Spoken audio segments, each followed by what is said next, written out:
Terima kasih pemirsa, Anda masih bersama kami di Special Report. Pemirsa, Operation Midnight Hammer adalah nama serangan udara Amerika Serikat untuk menghancurkan kemampuan nuklir yang diduga dimiliki oleh negara Iran.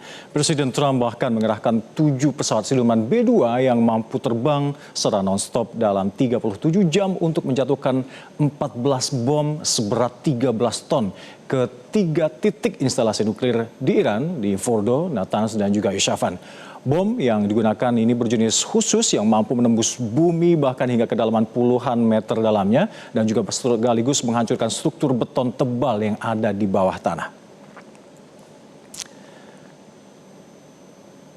Dan pemirsa, namun pemerintah Iran sendiri mengklaim telah mengantisipasi hal ini, khususnya serangan ini, dan setelah memindahkan instalasi nuklirnya. Kantor berita Iran, IRNA, juga memberitahukan tidak ada kebocoran radiasi nuklir yang ada di sekitar lokasi serangan yang dilakukan oleh Amerika Serikat tersebut.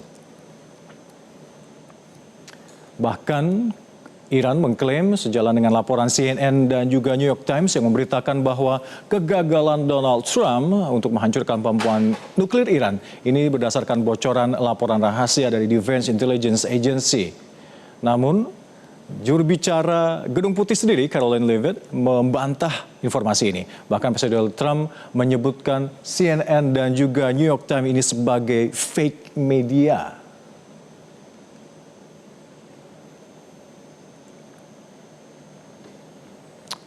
Dan pemirsa, langsung saja kita bergabung melalui sambungan Zoom. Ada Ismail Amin Pasanai, kontributor Metro TV yang ada di Teheran, Iran, serta rekan kami Virginia Gunawan, independen jurnalis Washington DC yang ada di Washington. Kita terlebih dahulu ke Iran, Teheran di sana.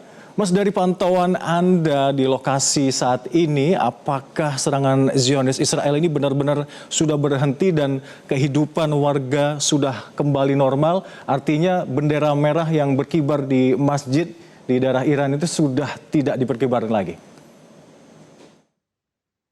Ya, selamat sore waktu Iran, Mas Alka di studio dan pemirsa Metro TV yang semoga selalu dalam keadaan sehat.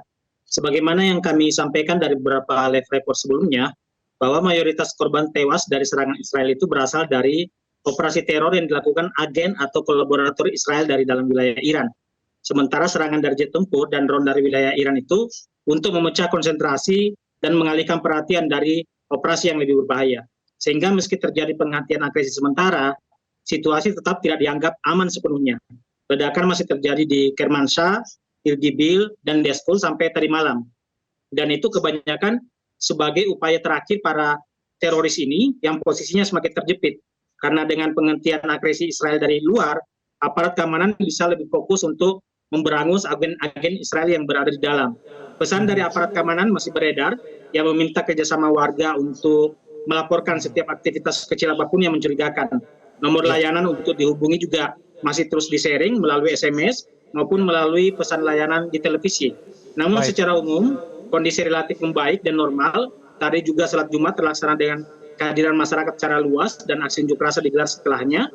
Besok juga Sabtu pukul 8 pagi akan digelar pemakaman 60 jenazah korban serangan Israel yang terdiri dari pemimpin militer, ilmuwan nuklir, jurnalis, dan warga biasa dari perempuan maupun anak-anak. 60 peti jenazah akan diarak dari Medan Inkilab sampai ke Medan Isadi untuk masyarakat Iran memberi penghormatan terakhir kepada para korban. Besok juga Iran diliburkan dan ditetapkan sebagai Hari Berkabung Nasional. Ada 600 lebih korban jiwa dan sebagian besar sudah dimakamkan di hari-hari sebelumnya. Lantas bila agresi dari luar sudah bisa diatasi, sekarang lebih fokus kepada ancaman-ancaman internal yang ini dimunculkan lewat gerakan-gerakan internal sendiri. Lalu bagaimana sikap masyarakat di sana? Apakah bisa mulai menjalani kehidupan sehari-hari dengan normal atau seperti apa? Ya, memang sejak awal perang masyarakat situasi masih tetap keadaan normal, tidak ada lonjakan aktivitas masyarakat di luar kebiasaan. Cuman memang di Teheran ada sedikit pembatasan dan penutupan karena memang di Teheran yang paling banyak mendapatkan serangan-serangan Israel, baik dari luar maupun internal, sehingga sebagian dari masyarakat Teheran itu pindah ke kota-kota yang relatif aman. Bahkan juga KBRI Teheran menetapkan siaga 1 sehingga sekitar 97 warga negara Indonesia berhasil dievakuasi dan saat ini sudah berada di tanah air. sementara di kota-kota lainnya masih relatif aman, sehingga sekarang kondisi lumayan semakin membaik. Kami di KUM ada sekitar 200 warga negara Indonesia, semua sejak 12 hari yang lalu, dari awal masa perang sampai hari ini tetap beraktivitas normal sebagaimana biasa. Baik, Mas Ismail, kita bergabung terlebih dahulu dengan rekan kami Virginia yang ada di Washington DC. Virginia, narasi sukses dari operasi Midnight Hammer ternyata di sana menjadi polemik, bahkan sempat terjadi demo besar-besaran yang menuntut untuk kebijakan dari Donald Trump ini. Sesungguhnya dinamika politik di Washington DC seperti apa saat ini? Ya, Alka dan pemirsa Metro TV, suhu politik di ibu kota AS selama sepekan belakangan ini mungkin sepanas cuaca di sini yang sedang mengalami gelombang panas ya. Saling tuduh, saling menyalahkan, baik antar lawan maupun kawan ini terus terjadi. Seiring dengan laporan dan perkembangan terbaru yang semakin terungkap terkait serangan AS ke Iran. Yang terkini, kemarin Kamis waktu Washington, ada 4 pejabat kabinet Trump yang memberikan briefing tertutup terkait serangan ke Iran di hadapan Senat Amerika Serikat yang juga terbelah sesuai dengan afiliasi partai mereka. Bagi yang berafiliasi dengan Partai Republik, ini adalah partai pengusung Presiden Donald Trump. Briefing ini mengafirmasi bahwa serangan ke Iran adalah serangan yang efektif. Sementara dari partai oposisi, yaitu Partai Demokrat, mereka merasa masih banyak pertanyaan yang belum terjawab lewat briefing ini, termasuk soal seberapa masif sebenarnya dampak serangan ke fasilitas nuklir Iran. Apakah benar-benar hancur atau hanya mundur beberapa bulan. Juga adanya kemarahan dari Partai Demokrat akan langkah Donald Trump yang tidak meminta izin ke Kongres Amerika Serikat sebelum menyerang Iran. Bahkan sempat ada saya progresif dari Partai Demokrat ini menjadikan itu sebagai dasar wacana untuk memaksulkan Donald Trump. Sementara dari dalam kabinet Donald Trump sendiri juga ada perpecahan. Dalam briefing kemarin, 4 pejabat Trump yang hadir, yaitu Menteri Luar Negerinya Marco Rubio, Menteri Pertahanan Pete Hegseth, Direktur CIA, dan Ketua Kepala Staf Gabungan AS, itu hadir. Tapi yang sempat diundang lalu tidak jadi diundang adalah Direktur Intelijen Nasional Amerika Serikat, yaitu Tulsi Gabbard. Gabbard adalah Direktur dari Intelijen Nasional AS ini dalam testimonialnya Maret lalu menyatakan bahwa Iran tidak sedang membuat senjata nuklir. Sesaat sebelum serangan pada hari Jumat, Trump menyebut pernyataan dari Gabbard ini wrong atau salah.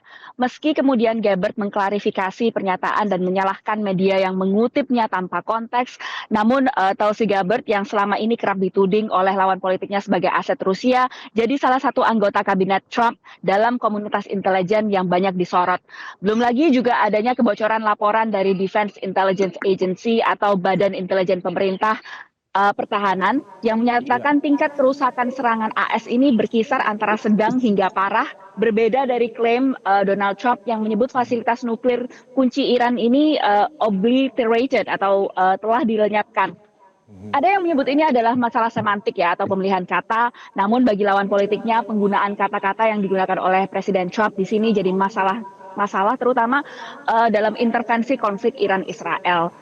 Karena kerancuan intelijen ini membuat pemerintahan Trump itu mempertimbangkan untuk membatasi informasi intelijen yang akan dibagikan ke Kongres. Gedung Putih lewat Direktur Komunikasinya menyatakan bahwa Trump ini masih sepenuhnya percaya pada laporan tim intelijennya.